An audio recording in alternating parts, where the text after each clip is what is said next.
Good morning. Another gorgeous but chilly day and a handsome puppy. Handsome puppy. Yeah. So, this one, I wanted to talk a little bit about why I don't teach stay. And what I do teach is a release command, and that's usually one of the first things I teach, and it's super easy, and it's fun for the dog. It's exciting, and it's useful in every situation. And you don't need to teach stay. Stay is a really hard thing to teach, and it really doesn't make sense to a dog. Seriously, like it's a command to do nothing. It's really hard for dogs to understand. So I don't feel any reason to make things harder for them. I want to make things easier for them to learn and understand. So, I mean, language, hey buddy, language is already really hard for dogs to understand. It's not a language that they're real fluent in right off the bat. It's like one of the last languages that they get.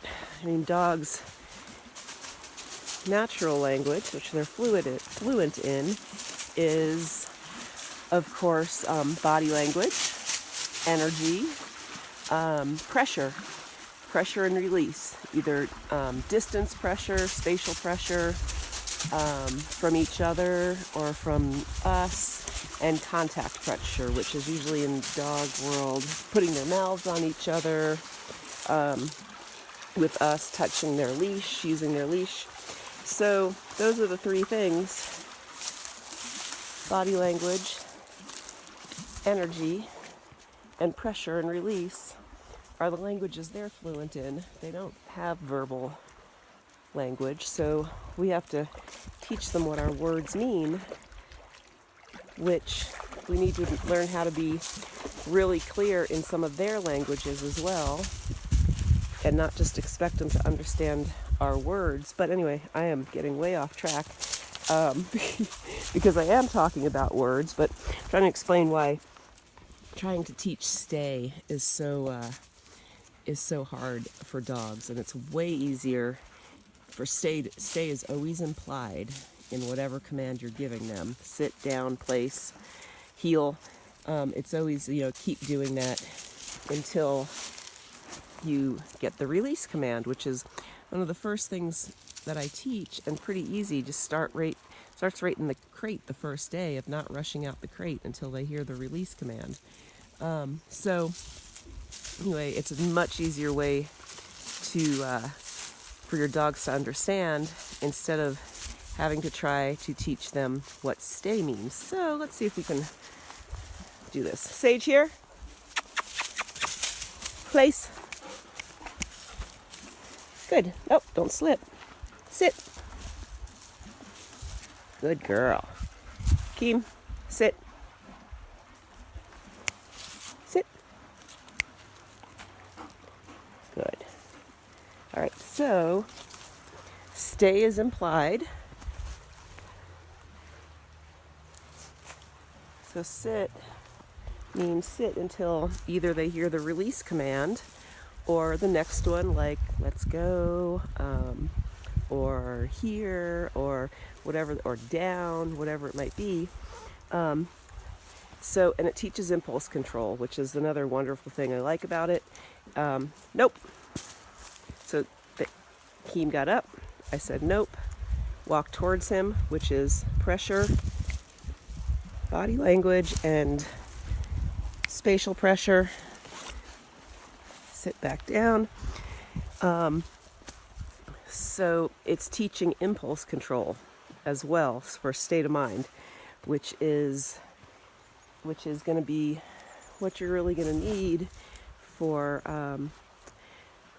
any kind of behavioral stuff. For a well-behaved dog, they need to have impulse control and have patience. So this way of teaching obedience addresses their state of mind, not just teaching them tricks of sit down here. So they're learning some impulse control, and they're going to wait for their release. And I'm getting farther away, and their release word is break. So break. There we go. Good dogs. So it doesn't matter what the word is you use. Break. It used to be okay, but I had to change it to break because you say okay in conversation too much. So it was a little confusing for them. So I changed it to break, but it's basically okay, break, free dog, whatever. What doesn't matter. It can be broccoli, carrot, cauliflower, sweet potato, whatever it is. I said that the words don't mean anything to them until you teach them what it means.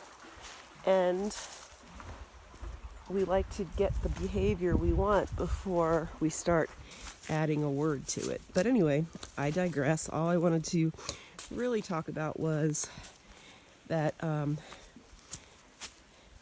I don't ever teach stay. Stay is always implied in everything, every other command. But what I do is, and what I think most people miss, is the first thing, and I think one of the most important things to teach, is a release command. Your free dog command, your break, you're done. It means just you're done what you're doing, go do your thing, whatever that is. And it's built in to every, stay is just built into every other command. It's built into sit. Sit is sit, stay. Down is down, stay. Place is place and stay there. If I say heel, it doesn't mean heel for 1 second and then go off. It means keep on doing it. And the way to get that is to make sure that your release command is really strong. So anyway, I hope that's helpful. Why I don't use stay, and I think it's too confusing for dogs. And this is just a much more simplified way of teaching dogs. It makes more sense to them, and it's more, so to me it's more fair. If it makes more sense and it's easier for them to understand, then why not do it? So anyway, that's that. Beautiful day at the pond here, and we're just out exploring on our way home. So have a great day, and yeah, have a great day. Have fun with your dog. And if you have any questions whatsoever about what I'm talking about or how to do it, let me know. All right. Bye.